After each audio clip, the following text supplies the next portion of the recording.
It's still yard sale season, folks, and I've got 5 PS4 games that I wanted to share with you.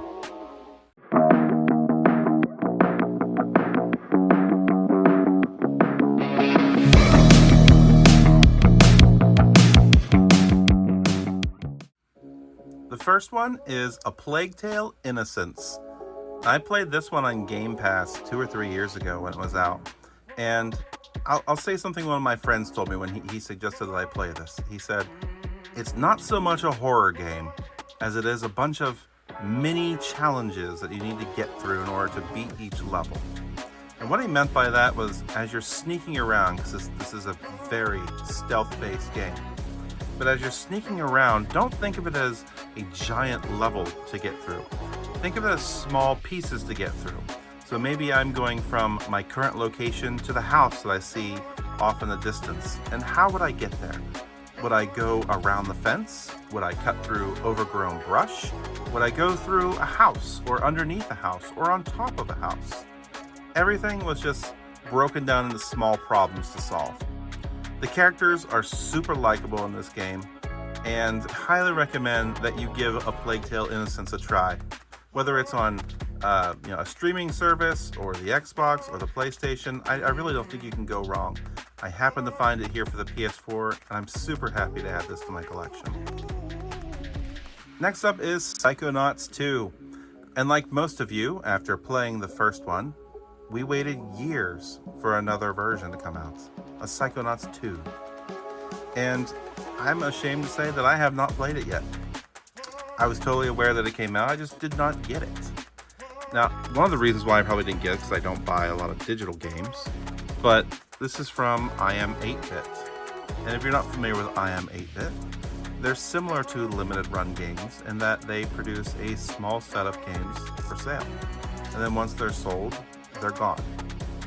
This particular copy has some goodies inside. It's got some stickers. It's got a booklet as well. It has a download code behind it. And then the disc itself. Pretty cool art on there.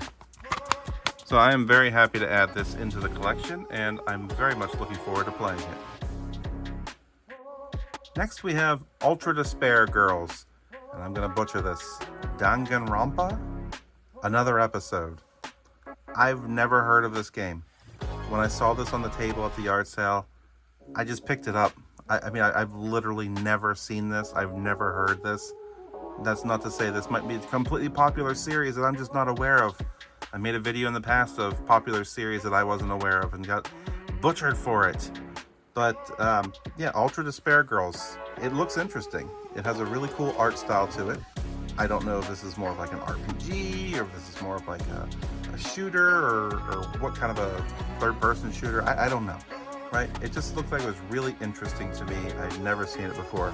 And as I've said in the past, if I've never seen something before, if I've never heard of it before, it probably doesn't exist in great numbers. So it might be worth picking it up. The price is right on this, so I picked it up to add to the collection. We have Shadow of the Colossus. And this is another embarrassing title for me. I have never played Shadow of the Colossus. I've never really watched a video on the game either. I've heard nothing but great things about it. I don't have any friends that played it that said they didn't enjoy it. I don't recall hearing any reviews in passing or chatter at the game store where people didn't like this game. So when I saw this on the table, I picked it up as well. For a couple of bucks, I figure I can't go wrong with this. So I'm definitely going to be giving it a try. And like the previous game, the Ultra Despair Girls, if I put this in and I try it for, a half hour, an hour, and I don't enjoy it, that's okay. I'm going to just take it out and sell it or trade it off. It's not a big deal. It's just when I see these games that I don't tend to see too often, I pick them up and see if they're worth playing or not. So we have Shadow of the Colossus being added into the collection this time.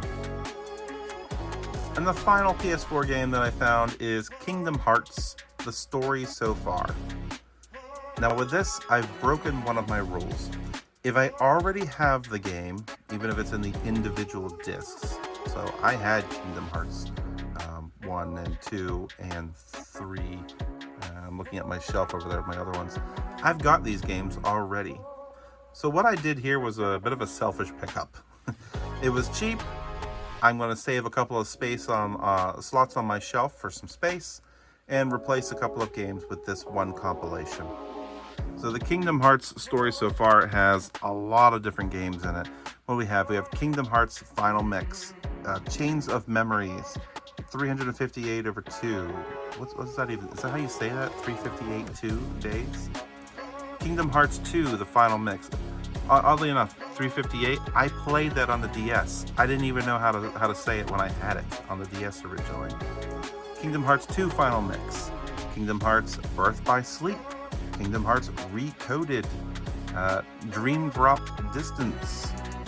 We have a Fragmentary Passage and Kingdom Hearts back cover? I don't know what that one is. So it's got a bunch of different games in here.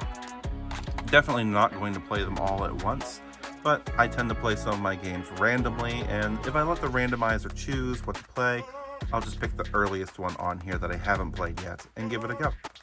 So replacing a couple of existing games for me is Kingdom Hearts, the story so far. I really enjoy the PS4. It's been one of my favorite consoles. I think one of the main reasons why is when I got the PS4, it was the first time that I bought a console on day one. I remember being at work with one of my coworkers, and we both ordered a day one, and his shipped to our office location, and I shipped mine to the house. So I got to do a bit of an unboxing with him in the office, and it was really cool to be able to do that and experience something with someone else for the first time ever.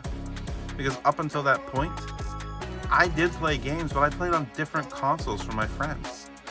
You know, back when I had a Sega Genesis, my best friend Jimmy had a Super Nintendo.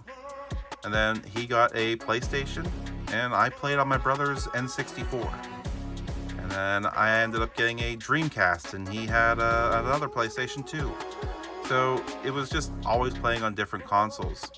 And then when I finally picked up a PlayStation 3, I had moved out of my parents' house. I was on my own, and I didn't have a ton of friends where I moved to.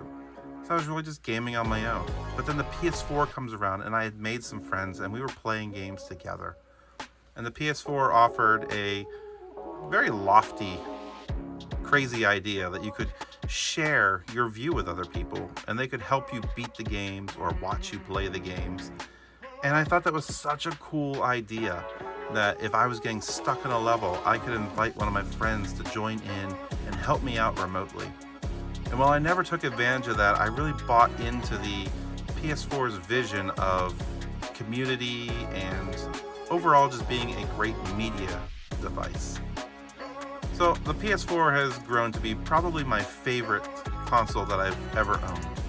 And adding these 5 games to it is pretty exciting for me. I have hundreds of PS4 titles at this point, and I'm going through them and playing them as quickly as I can, but I realistically only get through 20 to 30 games every year. And as I find ones that I don't like, I remove them from the collection, and I replace them with ones that I might like, and I'll eventually try just like these. So if you've got a collection like that where it's constantly shifting, pulling things in and out of it, tell me about it. What are some things that you've added, and what are some things that you've taken out? It's a cool journey, and don't forget to be out there and build your own collection with Let's Build a Collection.